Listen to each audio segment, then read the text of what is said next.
All right, JRC, we are back for another interview. Yes. Hi. How are you? I'm okay, and you? I'm good. Very well. Good. Today we will also focus on talking more about the marriage process and how to do it here in the Philippines. Correct. Yes. How's being married? Comes with its difficulties, but overall, great. Yeah, nice one. Good. So, right now you have already the opportunity to be on the spousal visa, which is a permanent residency in the Philippines by virtue of your marriage to a Filipino citizen. So, congratulations. So, that would be the next route because it will not be automatic for you to apply that right then and then. You need to have the paperwork to have that one. Number one is your marriage certificate. It should be PSA.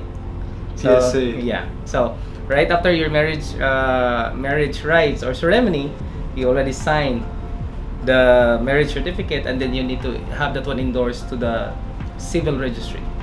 Okay. And then the civil registry will now be forwarding that to the PSA office. Those are different government offices. So the PSA marriage certificate, which is more likely a generated copy, not more likely, but it's a generated copy from the Philippine Statistics Authority. That will now be one of your major requirements for you to apply for the spousal visa. Oh, Okay? Along with your NBI certificate, which should be applied as well. NBI or NBI clearance. That's the barangay clearance. No, that's a different one. Oh, even a different one. Yeah. Uh-huh. So NBI clearance is a nationwide search of a particular applicant, and that will be also one of the major requirements of your 13A or spousal visa application. Okay. Yeah. So you're good to go, huh?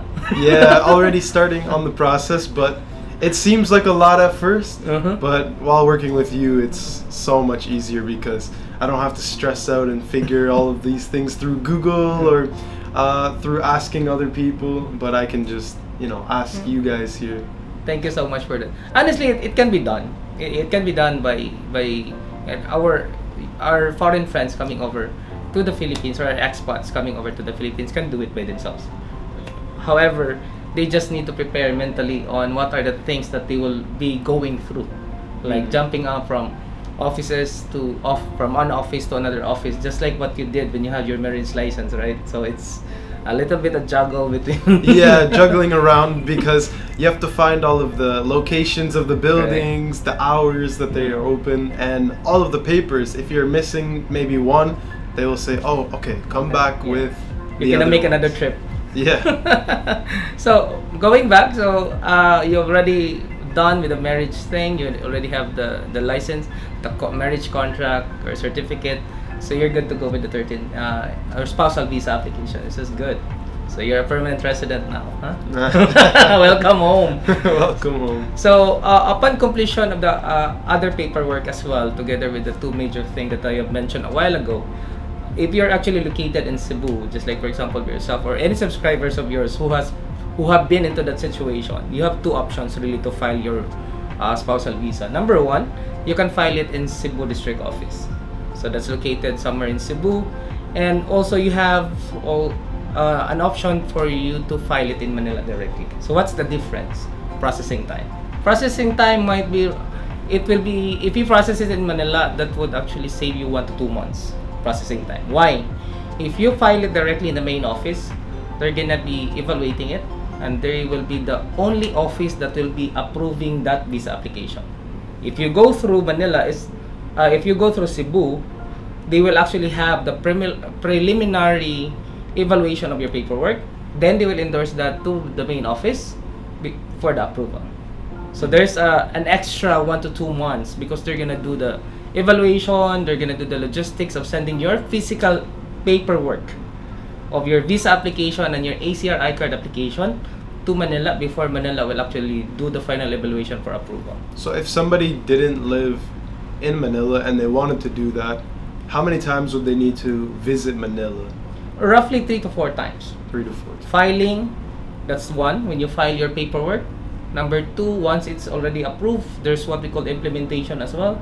So they need to fly back to hand over their passports for the implementation, which is the actual stamp of the approved visa.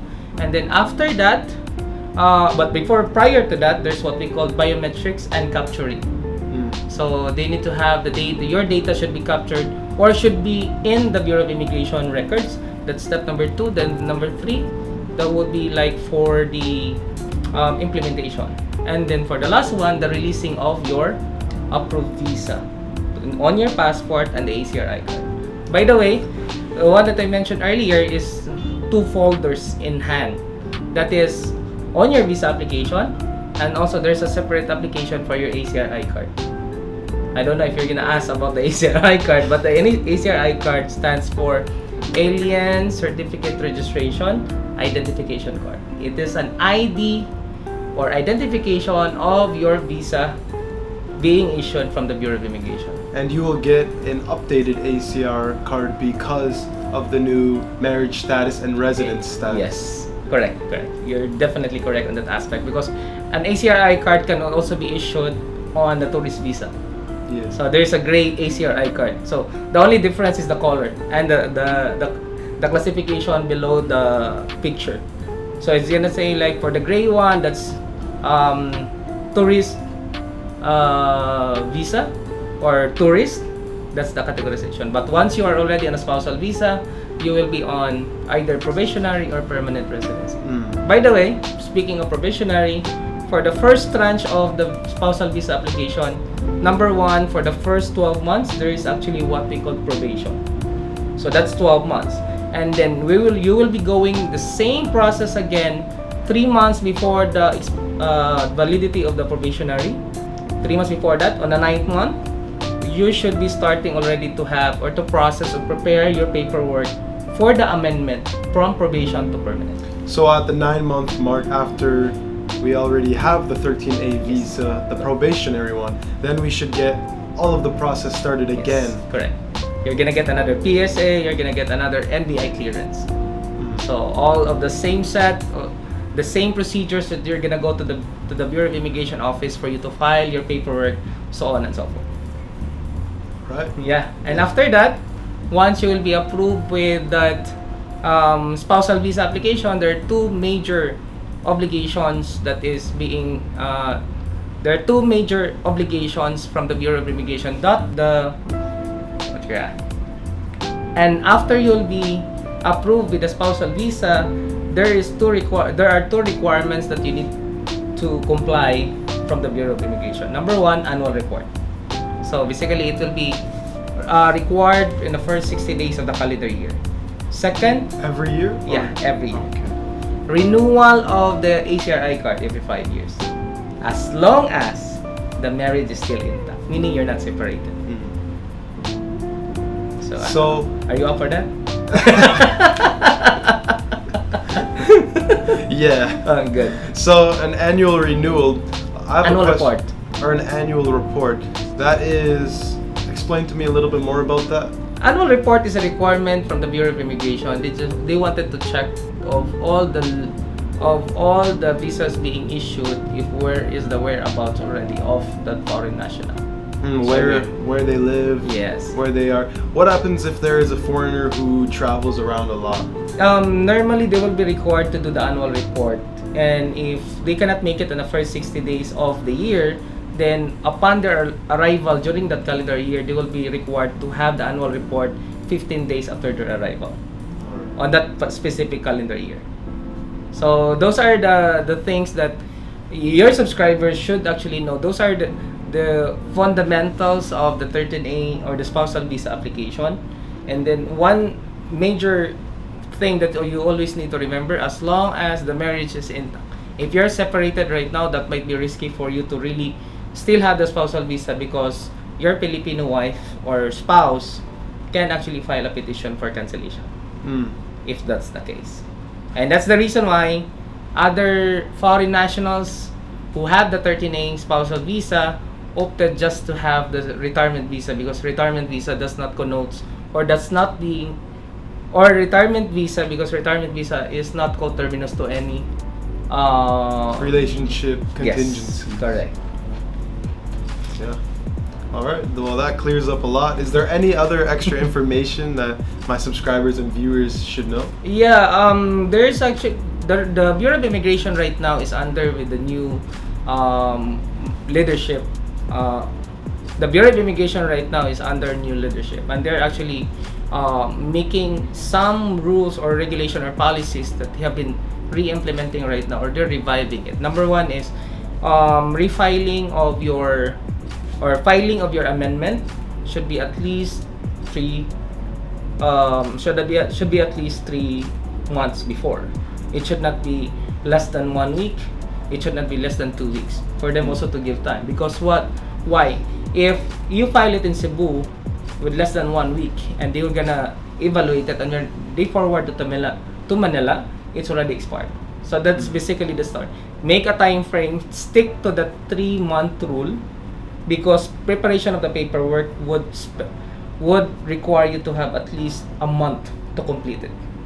And then once you have the approval, or once you complete that, you still have 2 months before your expiry to complete your approval for the amendment.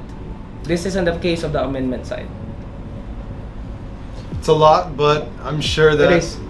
like you said, it's possible to get through it. So Yeah. don't stress out too much. And if it is a lot to deal with, and right now you're focusing on exploring the Philippines and figuring things out, then 100% just reach out to JRC. Yeah. Because they will help you and make the process go smoothly. Yeah. Move around to the Philippines. We will actually take that burden out on your shoulder and we'll take good care of that for you. Yeah. So it's consider that your time is way valuable than what you actually spent for that. Maybe you spend extra for it, but at the end of the day, indeed, I would assure you that your time is much more valuable than what you paid for. Right. And the process will be done smoothly and correctly. Just ask us on where would be the aspects that you need, like getting the PSA would be another thing that you need to explore, and so on and so forth. And I think you have a personal experience for that, correct? Yeah. 5 o'clock in the morning, you're lining up. Lining up. Everybody there has so many different processes they need done. Correct. Yes, because they're catering to the entire Philippines. So take a look at that. The Philippines is around 120, if I'm not mistaken, 120 million population. Probably 50% of that is registered to the Philippine Statistics Authority. Look at that volume. And then if 10% are requesting that, that's 10% of 50 million. That's 5 million people requesting for this document. So see the volume, because right now it's okay to explore. Don't get me wrong. When I travel, I also wanted to explore, because you wanted really to feel, but you may actually handpick which one would you like to try. Yeah. All right, well, that's all for today's video.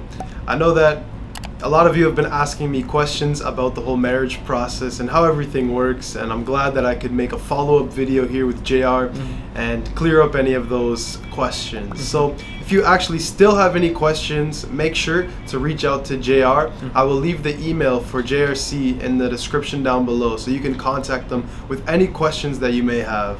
Thank you for watching this video, and I'll see you in the next video. Thank you. Don't forget to ask him. He knows a lot. All right, thank you, JR.